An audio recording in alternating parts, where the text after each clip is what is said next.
दोस्तों, शेखर राजपूत चैनल में आप सभी का स्वागत है। चलिए आइए क्लास 10th की सामाजिक विज्ञान पढ़ाने जा रहे हैं और सामाजिक विज्ञान में आज हम आपको नागरिक शास्त्र पढ़ाने जा रहे हैं और नागरिक शास्त्र में बहुत ही प्यारा लेसन है जाति धर्म और लैंगिक मसले। जी हाँ, जाति धर्म और लैंगिक मसले। जैसा कि आपको पता है कि 2024 का बोर्ड एग्जाम पेपर कब से होने वाला है? 22 फरवरी से। समाप्त कब होगा? 9 मार्च को। तो चलिए आइए इस बीच में हम आपकी पूरी तैयारी सामाजिक विज्ञान के करा देंगे बाय नोट्स के माध्यम से। हमारे पास टोटल लेसन की हेड राइटिंग की नोट्स बनी हुई है, आपके पास पहुंच जाएगी। वो चाहे व्हाट्सएप के माध्यम से, चाहे फेसबुक के माध्यम से, या तो टेलीग्राम के माध्यम से, या तो डायरेक्ट यूट्यूब चैनल के माध्यम से आपके पास पहुंच जाएगी। बस इतना जानता हूं। तो आप लोग बेहतरीन तैयारी करिए। बाकी शेखर सर मैं आपके साथ में हूं, तब तक हूं जब तक आपका बोर्ड पेपर समाप्त नहीं हो जाता है, तब तक मैं आपके साथ में हूं। तो चलिए आइए देर नहीं करते हैं और लेसन स्टार्ट करते हैं। तो आप इन लेसन का पूरा पहले मतलब समझ लीजिए। जब पूरा मतलब समझ में आ जाएगा, जी हाँ, जब पूरा मतलब समझ में आ जाएगा तो इसकी नोट्स भी मैं आपको दे दूंगा। वो किस माध्यम से दे दूंगा उसकी चिंता करने की आपको आवश्यकता नहीं है। तो चलिए पहला प्रश्न है कि लैंगिक शब्द से क्या तात्पर्य है? जी हाँ, लैंगिक शब्द से क्या तात्पर्य है? देखिए, स्त्री तथा पुरुष जाति को लैंगिक शब्द कहते हैं। स्त्री तथा पुरुष जाति को लैंगिक शब्द कहते हैं। मतलब लैंगिक शब्द के से क्या तात्पर्य है? तो लैंगिक शब्द से तात्पर्य है स्त्री तथा पुरुष जाति। जी हाँ, स्त्री तथा पुरुष जाति। अगला प्रश्न है कि लैंगिक असमानता से क्या तात्पर्य है? देखिए, लैंगिक मतलब स्त्री पुरुष और असमानता का मतलब क्या होता है? भेदभाव करना। तो लिंग के आधार पर स्त्री तथा पुरुष के बीच में भेदभाव करना लैंगिक असमानता कहलाता है। ठीक है ना? प्रश्न क्या है? लैंगिक असमानता से क्या तात्पर्य है? लैंगिक असमानता से क्या तात्पर्य है? तो लिंग के आधार पर स्त्री तथा पुरुष के बीच में भेदभाव करना लैंगिक असमानता कहलाता है। जी। अगला प्रश्न है कि श्रम श्रम मतलब कार्य, श्रम का लैंगिक विभाजन से क्या तात्पर्य है? श्रम का लैंगिक विभाजन से क्या तात्पर्य है? श्रम मतलब कार्य और विभाजन का मतलब बंटवारा। और श्रम का मतलब कार्य और विभाजन मतलब बंटवारा और लैंगिक मतलब स्त्री पुरुष। ठीक है ना? आपको नोट्स मिल जाएगी, आप प्रश्न की चिंता मत करिए। प्रश्न आप लिख भी सकते हैं, लास्ट में मैं आपको पूरी स्क्रीनशॉट आपको मैं दिखा दूंगा, आप ले लीजिएगा। ठीक है ना? चलिए पढ़िए। तो श्रम का लैंगिक विभाजन से क्या तात्पर्य है? देखिए, काम करने के ऐसे बंटवारे, जी हाँ, काम करने के ऐसे बंटवारे जिसमें घर के अंदर का काम स्त्रियां करे तथा घर के बाहर का काम पुरुष करे, ऐसे काम के बंटवारे को श्रम का लैंगिक विभाजन कहते हैं।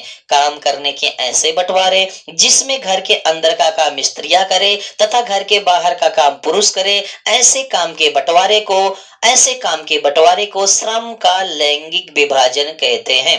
अगला प्रश्न, पारिवारिक कानून से क्या तात्पर्य है? या पारिवारिक कानून किसे कहते हैं? या पारिवारिक कानून से आप क्या समझते हैं? प्रश्न किसी भी तरह घुमा के पूछ सकते हैं, उसकी कोई दिक्कत नहीं है। देखिए, तालाक, विवाह, गोद लेना आदि मसले पारिवारिक कानून के अंतर्गत आते हैं। जी हाँ, तालाक, विवाह, गोद लेना आदि मसले पारिवारिक कानून के अंतर्गत आते हैं तथा अलग अलग धर्मों में अलग अलग पारिवारिक कानून होते हैं। जी हाँ, अलग अलग धर्मों में अलग अलग पारिवारिक कानून होते हैं। जैसे हिंदू धर्म में कोई अलग कानून है, मुस्लिम में अलग है, सिख में अलग है, ईसाई में अलग है, सब धर्मों में अलग। यहाँ जातियों में अलग अलग धर्म पाए जाते हैं।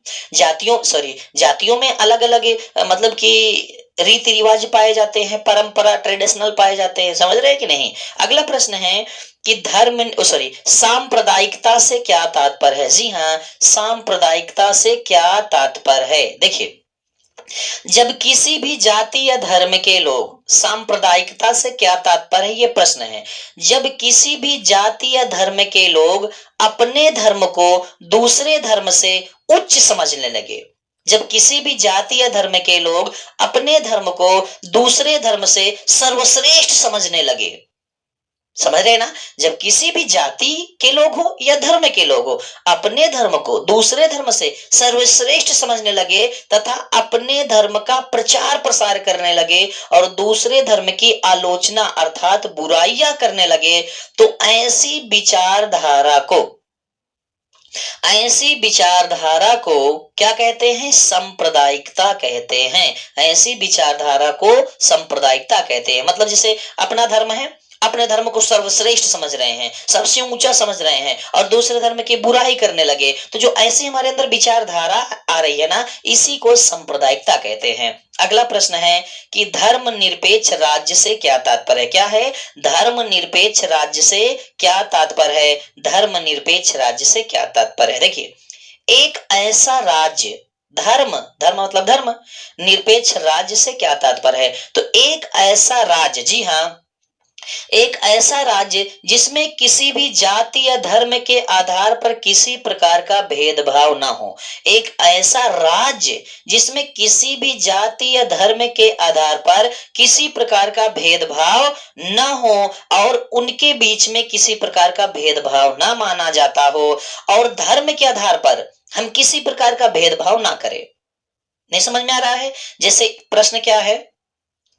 धर्मनिरपेक्ष राज्य से क्या तात्पर्य है? एक ऐसा राज्य जिसमें किसी भी राज्य को विशेष दर्जा ना दिया गया हो, धर्म को, sorry sorry sorry sorry sorry फिर से एक ऐसा राज्य जिसमें किसी भी धर्म को कोई विशेष दर्जा ना दिया गया हो कि ये धर्म सर्वश्रेष्ठ है। एक ऐसा राज्य जिसमें किसी भी धर्म को विशेष दर्जा ना दिया गया हो तथा जाति और धर्म के आधार पर किसी से भेदभाव ना किया जाए, सबको एक समान समझा जाए, ऐसी विचारधारा को धर्मनिरपेक्ष राज्य कहते हैं। ऐसे राज्य को धर्मनिरपेक्ष राज्य कहते हैं। सर ये समझ में नहीं आया, फिर से सुनिए। धर्मनिरपेक्ष राज्य किसे कहते हैं? एक ऐसा राज्य जिसमें किसी धर्म को विशेष दर्जा ना दिया गया हो। एक ऐसा राज्य जिसमें किसी धर्म को विशेष दर्जा न दिया गया हो और जाति और धर्म के आधार पर किसी प्रकार का भेदभाव न किया गया हो, सबको एक समान समझा जाता हो, ऐसे राज्य को धर्मनिरपेक्ष राज्य कहते हैं। सर क्लियर हो गया। अगला प्रश्न है, पितृतंत्रात्मक समाज से क्या तात्पर्य है? पितृ का मतलब पिता, माता पिता होते हैं ना, तो पितृतंत्रात्मक समाज से क्या तात्पर्य है? एक बात और मैं बता दूं, अब प्रकाशन आती है, अभी पेपर चालू होने वाला है, आप दुकानों पे जाइए, किताब की दुकानों पे प्रकाशन मिलेगी आपको। राजीव प्रकाशन, विद्या प्रकाशन, काकाटेनियर हो गई, अवतार हो गई, ऐसे करके आपको क्या मिलेगी भैया? प्रकाशन मिलेगी। तो आप एक प्रश्न अगर उठाएंगे तो सब में अलग अलग सेंटेंसों में उत्तर दिए होंगे, तो आपको घबराने की, परेशान होने की, चिंता करने की जरूरत नहीं है कि विद्या में तो दूसरा दिया है, सर ने दूसरा लिखवाया है, अवतार में दूसरा दिया है। सबका मतलब वही होता है, बस पढ़ाने और समझाने का तरीका अलग होता है। बस समझ में आ रहा है ना? जैसे अगर कोई टॉपिक एक दे दिया जाए तो आप रास्ते वही पकड़ रहे हैं, बोल वही रहे हैं, लेकिन फर्क ये होता है कि तरीका अलग हो जाता है। वही तरीके की वजह से कोई मार खा जाता है, कोई आगे बढ़ जाता है। तो देखेंगे पितृतंत्रात्मक समाज से क्या तात्पर्य है। देखिए, एक ऐसा समाज जिसमें पुरुषों को महिलाओं की अपेक्षा अधिक सम्मान दिया जाता है तथा अधिक सर्वश्रेष्ठ समझा जाता है, उसे पितृतंत्रात्मक समाज कहते हैं। या तो दूसरे तरीके से देख लीजिए, एक ऐसा समाज जिसमें महिलाओं की तुलना में पुरुषों को अधिक महत्व दिया जाता है। एक ऐसा समाज जिसमें महिलाओं की तुलना में पुरुषों को अधिक महत्व दिया जाता है, अधिक महत्व दिया जाता है और उनकी बातों को आगे रखा जाता है, उसे पितृतंत्रात्मक समाज कहते हैं। सीधी सी बात है। जैसे हमारा भारत देश है, तो आप देख रहे हैं कि अगर कोई पंचायत होती है, कुछ किसी मसले का हल निकालना है, तो पुरुष आगे आगे रहते हैं, स्त्रियां आगे आगे नहीं रहती है। पुरुष उस पंचायत में बैठते हैं और बातें करते हैं। ये अलग बात हो गई कि दो चार स्त्रियां वहां आकर बातों को सुनने के लिए बैठ गई, लेकिन उनको ज्यादा बोलने का अधिकार नहीं होता है। पुरुष जाति पिता जाति का ये समाज है, ठीक है ना? तो पितृतंत्रात्मक का मतलब क्या होता है कि एक ऐसा समाज जिसमें महिलाओं की तुलना में, महिलाओं की अपेक्षा में पुरुषों को अधिक महत्व दिया जाए और उनकी ही बातों को आगे रखा जाए, ऐसे समाज को पितृतंत्रात्मक समाज कहते हैं। पितृतंत्रात्मक समाज कहते हैं। एक प्रश्न यहाँ है, लोकतंत्र के लिए जातिवाद क्यों घातक है? जी हाँ, लोकतंत्र के लिए जातिवाद क्यों घातक है? लोकतंत्र के लिए जातिवाद क्यों घातक है? तो देखेंगे कि लोकतंत्र के लिए जातिवाद इसलिए घातक है क्योंकि जातिवाद होने से लोगों के बीच में लड़ाई झगड़े बढ़ जाते हैं और टकराव बढ़ जाते हैं। जातिवाद मतलब एक दूसरे से जातिवाद का भेदभाव ना रखना, तो ये जात का है, मैं ये जात का हूं, ये जात का है, वो जात का है। तो अगर जाति के अंदर लोकतंत्र के लिए जातिवाद क्यों घातक है? जातिवाद का मतलब होता है कि एक जात दूसरे जात से भेदभाव करता है, घृणा रखता है। तो जातिवाद, तो लोकतंत्र के लिए जातिवाद इसलिए घातक है क्योंकि जातिवाद होने से लोगों के बीच में झगड़े बढ़ जाते हैं, लोगों के बीच में टकराव बढ़ जाते हैं और आपस में विवाद बढ़ जाता है। जी हाँ, आपस में विवाद बढ़ जाता है, यहां तक कि लोग एक दूसरे को देखना तक नहीं पसंद करते। क्यों? जब जाति धर्म में जब लड़ाई दंगे हो जाते हैं, लोग एक दूसरे को देखना तक नहीं पसंद करते और ना एक दूसरे से बोलना पसंद करते हैं, और यह राष्ट्रीय एकता के लिए खतरा है। जी हाँ, क्या है? देखिए, जातिवाद क्या है? लोकतंत्र के लिए जातिवाद क्यों घातक है? लोकतंत्र के लिए जातिवाद इसलिए घातक है क्योंकि जातिवाद होने से लोगों के बीच में झगड़ा बढ़ जाता है, टकराव बढ़ जाता है, झगड़ा बढ़ जाता है, टकराव बढ़ जाता है और एक दूसरे के बीच में विवाद होने लगता है। यहां तक कि लोग एक दूसरे को से बात करना नहीं पसंद करते, बोलना नहीं पसंद करते, और लोकतंत्र के लिए यह घातक है, यह घातक है, यह घातक है। चलिए अगले प्रश्न की ओर चलते हैं। अगले प्रश्न की ओर चलते हैं। सार्वभौमिक वयस्क मताधिकार से क्या तात्पर्य है? जी हाँ, सार्वभौमिक वयस्क मताधिकार से क्या तात्पर्य है? सार्वभौमिक वयस्क मताधिकार से क्या तात्पर्य है? देखिए, जब किसी भी देश में रहने वाले वयस्क लोग, जब किसी भी देश में रहने वाले वयस्क, वयस्क मतलब 18 साल की जब वोट देने के काबिल हो जाते हैं, उसे वयस्क कहते हैं। ठीक है ना?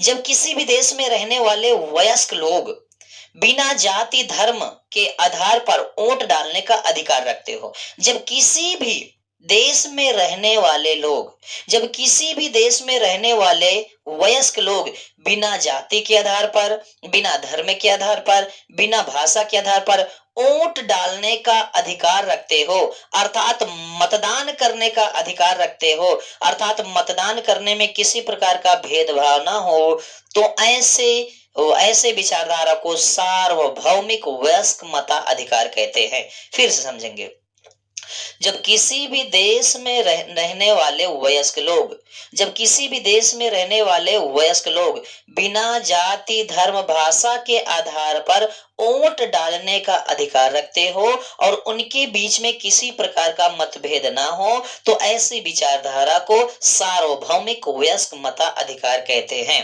अगला है, प्रश्न है, संप्रदाय से क्या तात्पर्य है? संप्रदाय से क्या तात्पर्य है? तो देखिए, किसी भी धर्म के लोगों के समूह को संप्रदाय कहते हैं। किसी भी धर्म के लोगों के समूह को संप्रदाय कहते हैं। किसी भी धर्म के लोगों के समूह को संप्रदाय कहते हैं। मैं नोट से दे देता हूं आपको आगे। रंग भेद से क्या तात्पर्य है? देखिए, रंग के आधार पर लोगों के बीच में भेदभाव करना रंग भेद कहलाता है।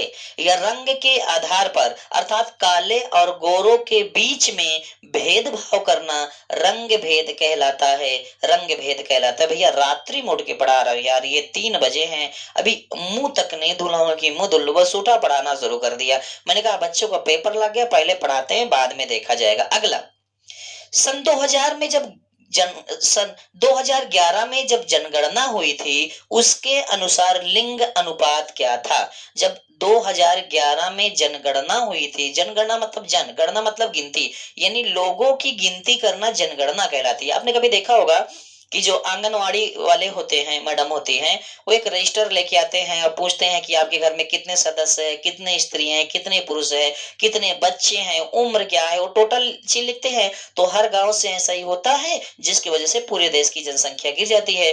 तभी तो मोदी जी कहते हैं, मेरे भाई बहनों, हमारे देश की जो जनसंख्या है, तभी तो कहते हैं ना, इतनी हो गई है। आगे बढ़ते हैं।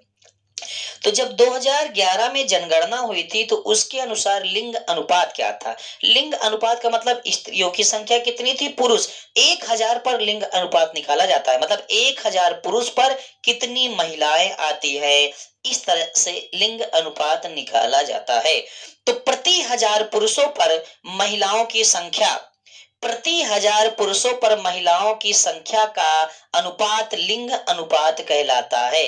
प्रति 1000 पुरुषों पर महिलाओं की संख्या का अनुपात लिंग अनुपात कहलाता है। और जब 2011 में जनगणना हुई थी तो 1000 पुरुष पर 943 महिलाएं थी। कितनी थी भैया? 943 महिलाएं थी। अगर 1000 पुरुष है तो 943 महिलाएं हैं, अगर 1000 पुरुष हैं तो 943 महिलाएं हैं, यानी पुरुष की संख्या 1000 थी तो 943 महिलाएं थी। यानी हमारे भारत देश में महिलाओं की संख्या आज भी कम है और पुरुषों की संख्या आज भी अधिक है। आगे, केरल में अन्य राज्यों की तुलना में शिशु मृत्यु दर कम क्यों है? केरल में अन्य राज्यों की अपेक्षा शिशु मृत्यु दर क्यों है? देखिए, केरल में भारत केरल में भारत अन्य राज्यों की तुलना में शिशु मृत्यु दर कम क्यों है? ठीक है ना। देखिए, कम इसलिए है कि केरल सबसे साक्षर राज्य है। केरल के लोग बहुत अधिक शिक्षित होते हैं। वहां के लोग स्वास्थ्य पर विशेष ध्यान देते हैं, जिसकी वजह से वहां शिशु मृत्यु दर कम है। फिर से, केरल में भारत के अन्य राज्यों की अपेक्षा, भारत की बात हो रही है, वैसे केरल भारत में यह राज्य है, केरल में अन्य राज्यों की अपेक्षा शिशु मृत्यु दर कम क्यों है? देखिए, केरल में अन्य राज्यों की अपेक्षा शिशु मृत्यु दर इसलिए कम है क्योंकि केरल के लोग साक्षर है, अर्थात शिक्षित है, अर्थात वहां के लोग अधिक पढ़े लिखे हैं और वह स्वास्थ्य पर विशेष ध्यान देते हैं। और भैया, अगर आप स्वास्थ्य पर विशेष ध्यान देंगे तो जाहिर सी बात है आप जीवित रहेंगे। और नहीं, अगर आपको खुदा न खास्ता बुखार आ गया, आप दवा कर ही नहीं रहे, बिस्तर पे पड़े हैं, तो एक दिन और आगे की नौबत आएगी, एक दिन और आगे की नौबत आएगी, एक दिन और आगे की नौबत आएगी। तो हमें स्वास्थ्य पर विशेष ध्यान देना पड़ता है। एक प्रश्न है कि किन्हीं दो समाज सुधारकों के नाम बताइए जिन्होंने जाति रहित समाज के लिए काम किया है। यानी दो समाज सुधारक के नाम बताना है जिन्होंने जाति के प्रति कोई भेदभाव नहीं देखा, ऐसे काम किया है। तो एक है ज्योतिबा बाई फूले, दूसरा है पेरियार रामास्वामी वाइकर। ज्योतिबा बाई फूले, पेरियार रामास्वामी वाइकर, इन्होंने जाति रहित काम किया है। एक प्रश्न और है कि सांप्रदायिक राजनीति किसे कहते हैं? क्या है? सांप्रदायिक राजनीति किसे कहते हैं? तो देखिए, सुनेंगे, सांप्रदायिक राजनीति उस राजनीति को कहते हैं जब किसी भी उम्मीदवार का चुनाव या मतदान करने के लिए जाति या धर्म को ना देखा जाए।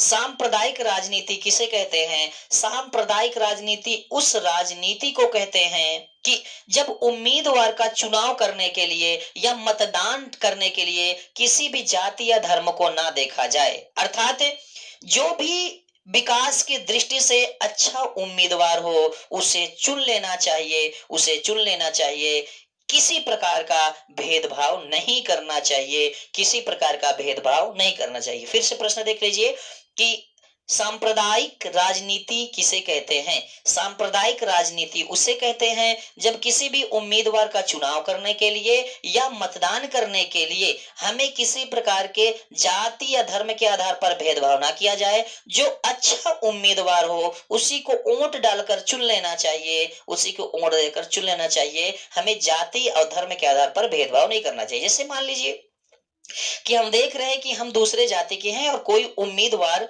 यानी खड़ा है वो दूसरे जाति का है, लेकिन हम देख रहे हैं एक हमारे जाति का भाई खड़ा है, हम देख रहे हैं कि हमारे जाति का एकदम बकलोल है, दुई कौड़ी का इंसान है, किसी काम का नहीं है, जुआड़ी भी है, पियाउग भी है, शराबी भी है, दिन भर घूमता है, हमारी जाति का है, लेकिन दुई कौड़ी का आदमी एकदम पागल, कमीना, झक्की, प्लेट, दुखा, टोनहा, गधा, बढ़िया सब कुछ है।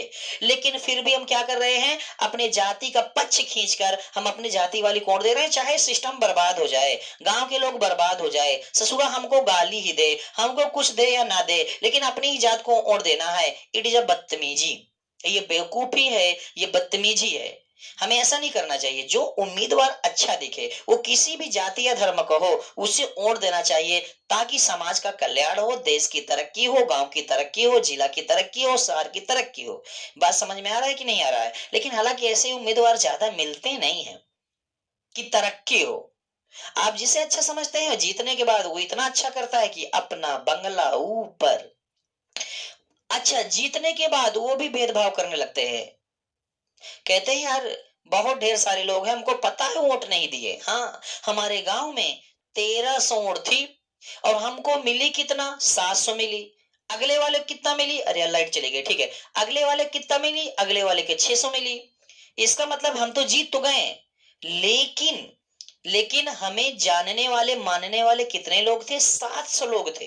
यानी अगर हमें जानने और मानने वाले 700 लोग थे, तो नहीं 600 लोग हमको नहीं मानते थे। देखेंगे, इनको कुछ नहीं देंगे, इनको कॉलोनी नहीं देंगे, तो उनके साथ वो भी जाति भेदभाव करते हैं। ओके दोस्तों, लाइट कट गई, थैंक यू थैंक यू, अगली वीडियो में मिलते हैं। Okay, thank you. चैनल को लाइक कर दीजिए, सब्सक्राइब शेयर कमेंट कर दीजिए। ओके दोस्तों।